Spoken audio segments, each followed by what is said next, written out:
Okay. So I have to respond to this, right? Because it gets deep. So she says this is why they want to ban critical race theory.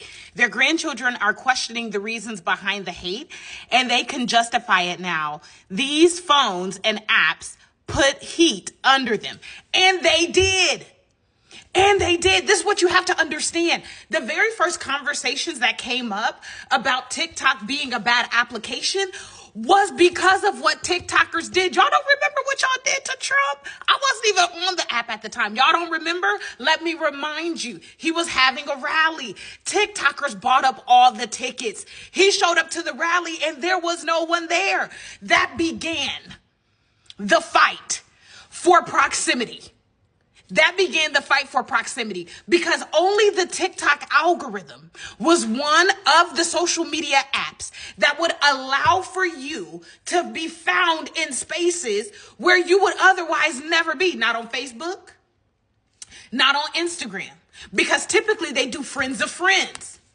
Right? So if you're doing friends of friends, then it's white people with white people for the most part and black people with black people. And every once in a while, you may have 1 or 2 or 3 or 10 that's not a part of that same ethnic group, but you don't have a full page that is curated by topic. It doesn't matter who's talking, but it's curated by topic. And now you found out about shea butter, and you found out about bonnets, and you found out about music, and you found out about food, and you found out about dance, and you find out about slang, and you find out about all of these other things that now raises empathy for people that aren't like you.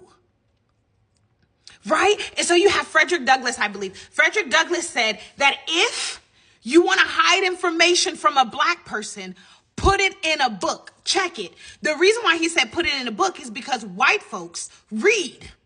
They read a lot more than what black people could. And the reason why is just because there has been an attack on education for black people since the very beginning. Please perk up your ear. And the reason why is because since slavery, black people were never able to read.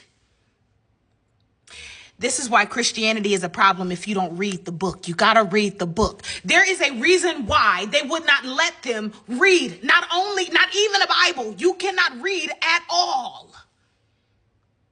Right? It's because the information that's hidden inside of the books causes you to have a higher level of consciousness and empathy. Check it. There is currently an assault on the books themselves.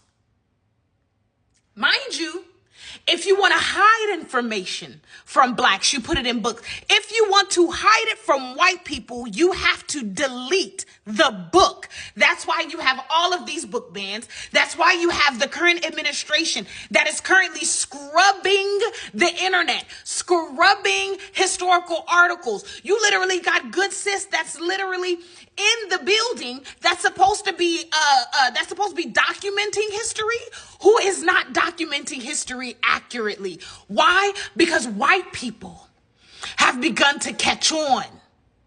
And they're no longer just reading what they're being told to read. So if we ban the books, then we can do what? Stop this generation from asking their ancestors, their parents, their grandparents, what's going on. This election divided the white household like never before. No Christmas, no Thanksgiving. People are going cold turkey. You can't talk to me. I'm not talking to you. No contact. As soon as they find out about their loved ones' votes.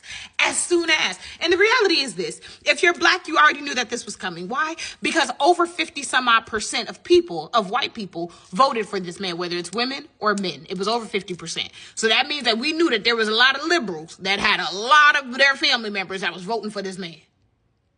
All right. Now, if we're talking about the assault on education, Tori, why is the assault on education important? Why is this whole reading thing important? What's going on with that? When you took a look at the outcome of the election, educated people voted for democracy. Educated people voted for the Democrats. Educated people voted for the Democrats.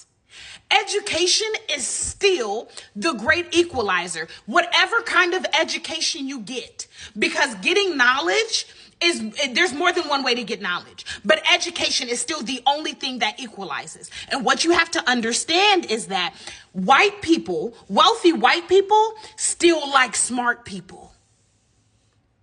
They still like smart people. The only way that non-smart people can be around, come on, Elon Musk, is if you have money. Only the wealthy can afford to be dumb. Hello? Once again, only the wealthy can afford to be dumb. And that's why we're dismantling the Department of Education, because this population of people are too educated. They're too empathetic. They're too they're too adept at doing research. This is why you can't skirt and go the easy route for that education. You have to learn how to logically reason. And the reason why this is very important is because without it, you're going to be left behind, especially in this administration. Great comment.